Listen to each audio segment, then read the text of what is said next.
1999 में एक वोट से कैसे गिरी थी अटल बिहारी वाजपेयी की सरकार? कौन था वो सांसद जिसके वोट की वजह से महज 13 महीने में ही वाजपेयी को देना पड़ा था इस्तीफा? वो कौन था जो आखिरी समय में नहीं पलटता तो बच जाती वाजपेयी की सरकार? आज के इस वीडियो में हम इन्हीं सवालों का जवाब देंगे। नमस्कार, मैं हूं आपके साथ रोमिता और आप देख रहे हैं न्यूज नेशन का डिजिटल का खास शो नेशन एक्सप्लेनेशन। संसद का मॉनसून सत्र हर एक दिन हंगामे की भेंट चढ़ रहा है। मणिपुर की हिंसा को लेकर सरकार चर्चा को तैयार है, लेकिन विपक्ष सदन में प्रधानमंत्री के बयान पर अड़ा है। अपने आखिरी हथियार के तौर पर विपक्षी दल सरकार के खिलाफ अविश्वास प्रस्ताव भी लेकर आया है। अब चर्चा होगी तो प्रधानमंत्री जवाब देंगे और फिर मणिपुर पर भी बोलेंगे। हालांकि सरकार के पास लोकसभा में इतना संख्या बल है कि विपक्ष का ये प्रस्ताव औंधे मुंह गिर जाएगा।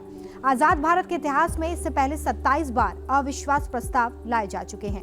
विपक्ष का ये हथियार बहुत कारगर साबित नहीं हुआ, लेकिन कुछ ऐसे ही मौके आए जब अविश्वास प्रस्ताव या विश्वास प्रस्ताव पर सरकारें गिर गई। एक ऐसा ही दौर था साल 1999 का। पहली बार महज 13 दिनों के प्रधानमंत्री रहे अटल बिहारी वाजपेयी दोबारा सत्ता में लौट रहे थे।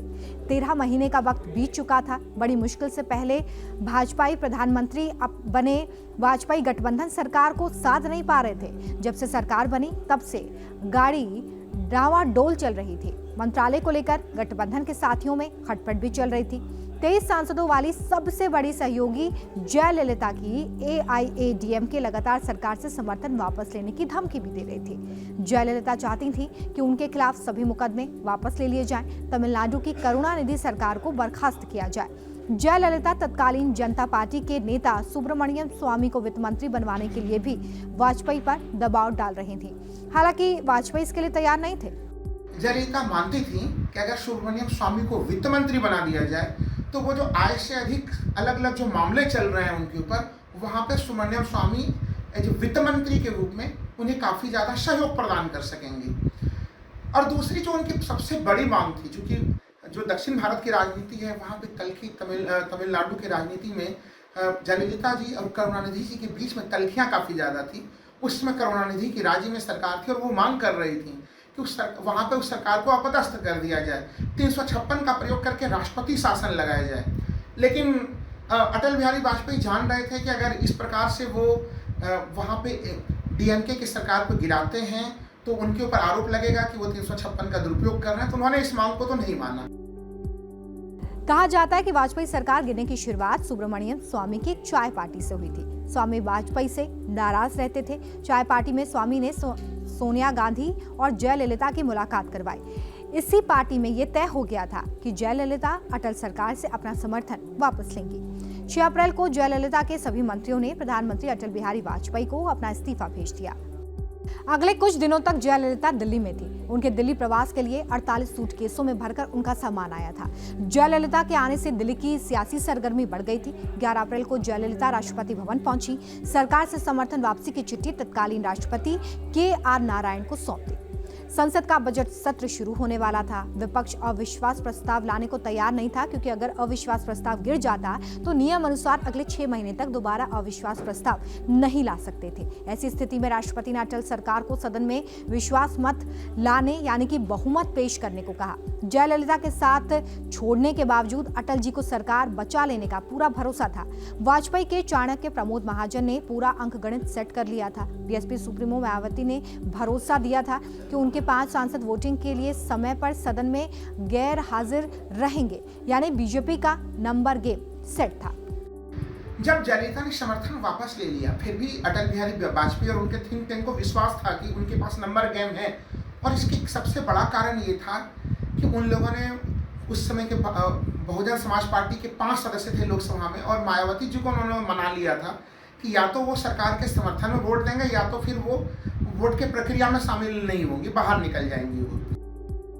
17 अप्रैल को जब अटल बिहारी वाजपेयी विश्वास मत पेश करने के लिए संसद पहुंचे तो उनके चेहरे पर सरकार बचा लेने का भरोसा झलक रहा था। लेकिन वोटिंग शुरू होने के बाद ही पहले मायावती अपनी सीट से उठी और अपने सांसदों को लाल बटन दबाने यानी कि सरकार के खिलाफ वोट करने के लिए कहा।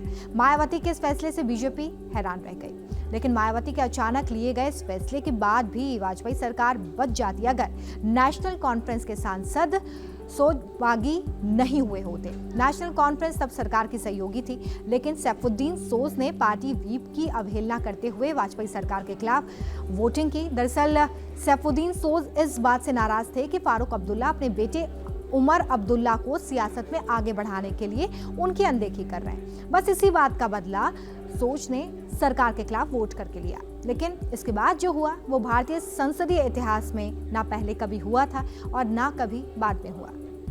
वोटिंग से पहले लोकसभा के सेक्रेटरी जनरल एस गोपालन की ओर से एक चिट बढ़ाई गई। गोपालन ने उस चिट पर कुछ लिखकर टाइप कराने के लिए भेज दिया। उस कागज में स्पीकर जीएमसी बाल योगी की दी गई रूलिंग थी, जिसमें कांग्रेस सांसद गिरधर को उनके विवेक पर वोट करने की अनुमति दी गई थी। गिरधर गामांग 17 फरवरी को यानी कि विश्वास मत से ठीक 2 महीने पहले ओडिशा के मुख्यमंत्री बन चुके थे। ऐसे में वोटिंग के समय अचानक उनका संसद पहुंचना सबको चौंका गया। गिरधर गोमांग उस समय तक राज्य विधानमंडल के सदस्य नहीं बने थे, वो एमएलए नहीं बने थे, इसलिए वो स्वाभाविक तौर पे, और उन्होंने यहाँ से सदस्यता से इस्तीफा नहीं दिया था लोकसभा से, वो एमपी बने हुए थे।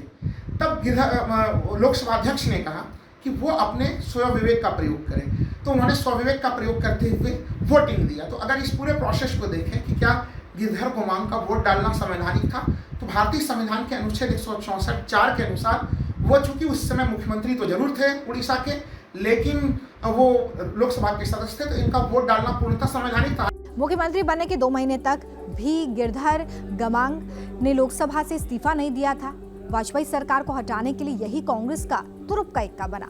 गमांग के संसद पहुंचते ही हंगामा शुरू हो गया। बीजेपी की ओर से नैतिकता की दुहाई दी गई, संसदीय कायदे बताए गए, लेकिन स्पीकर अपना फैसला ले चुके थे। अब इलेक्ट्रिक मशीन पर वोटिंग के नतीजे आए तो हर कोई हैरान था। विश्वास प्रस्ताव के पक्ष में 269 और विरोध में 270 वोट पड़े थे। महज 1 वोट से विश्वास प्रस्ताव गिर चुका था और इसी के साथ 13 महीने पुरानी अटल सरकार सत्ता से बाहर हो गई। यानी अगर सैफुद्दीन सोज पार्टी लाइन से अलग ना जाते, गिरधर गमांग संसद ना पहुंचे, तो वाजपेयी सरकार बच जाती। गिरधर गमांग ने जो किया वो संवैधानिक रूप से भले ही सही था, लेकिन नैतिक तौर पर उनके इस कदम की खूब आलोचना हुई। मुख्यमंत्री रहते हुए बतौर सांसद वोट करने की उम्मीद किसी को नहीं थी। हालांकि इसके कुछ ही महीने बाद फिर लोकसभा चुनाव हुए। अटल बिहारी वाजपेयी ने एनडीए के साथियों के साथ शानदार वापसी की। 5 साल का कार्यकाल पूरा करने वाले पहले गैर कांग्रेस प्रधानमंत्री बने। इतना ही नहीं, 1 वोट से वाजपेयी सरकार गिराने वाले गिरधर गमांग साल 2015 में बीजेपी में शामिल हो गए। तब उन्होंने कहा था कि उस वक्त सिर्फ उन्होंने अपनी पार्टी के आदेश का पालन किया था। जयललिता को अटल सरकार से समर्थन वापस लेने के लिए कथित तौर पर उकसाने वाले सुब्रमण्यम स्वामी भी साल 2013 में बीजेपी में शामिल हो गए। इस रिपोर्ट में इतना ही। अगले एपिसोड में हम फिर ऐसी ही कोई रोचक सियासी किस्से लेकर हाजिर होंगे। तब तक के लिए आप हमारे वीडियो पर कमेंट करके अपनी राय दीजिए और न्यूज़ नेशन के डिजिटल प्लेटफॉर्म को सब्सक्राइब कीजिए।